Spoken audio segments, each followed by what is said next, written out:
तो ये इसमें फिर कैसे होता है, लाइक लेट्स से अगर कुछ डायग्नोसिस वो हो गया, लाइक इमरजेंसी आ गया, हाँ। तो देन मुझे अगर क्लेम करना है वो प्रोसेस कितना लेंदी होता है एंड कितने टाइम में यूजुअली वो पैसा आ जाता है? तो जैसे मैं मेरे फैमिली का बताता हूँ, अगर आपने राइट तरीके से पॉलिसी खरीदी है, my father's just came out of hospital 3 days ago, right? Are pre authorisation which is basically cashless के टाइम पे आपको पहले एक पेपर्स देने होते हैं, फिर एक इंश्योरेंस कंपनी बोलती है कि ठीक है आप ये ट्रीटमेंट हमारे पैसे से करवाओ। इंश्योरेंस कंपनी बोलती है हॉस्पिटल को, you don't need to take any money from the patient.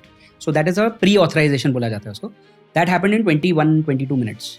Right. So I submitted the papers, I went up, I was reading the newspaper, otherwise I don't read newspapers, but free बैठा था तो newspaper पढ़ रहा हूँ और message आया कि it has got authorized, right? Then the final bill comes, जब आप discharge हो रहे हो, final bill के time पे भी the discharge happened in 22-23 minutes, which was amazing, right? And I did not use any of my influence or my network or contacts at all. I typically try to see कि normal में कैसे आता है. The claim got approved in 20 minutes, so that is the best that can happen. Worst तो can be as much as 7 hours 8 hours for cashless, मतलब आप पूरे दिन आपका एक एक्स्ट्रा जा सकता है हॉस्पिटल में। अगर आपके पेपर सही नहीं है, आप इंश्योरेंस कंपनी को सस्पेशन है कि आप कुछ गलत क्लेम कर रहे हो, या उनको सस्पेशन है कि डॉक्टर अननेसेसरी चार्जेस लगा रहा है, उस स्पेसिफिक केसेस में इंश्योरेंस कंपनीज में do investigations and that could basically lead to delays in cashless treatment also.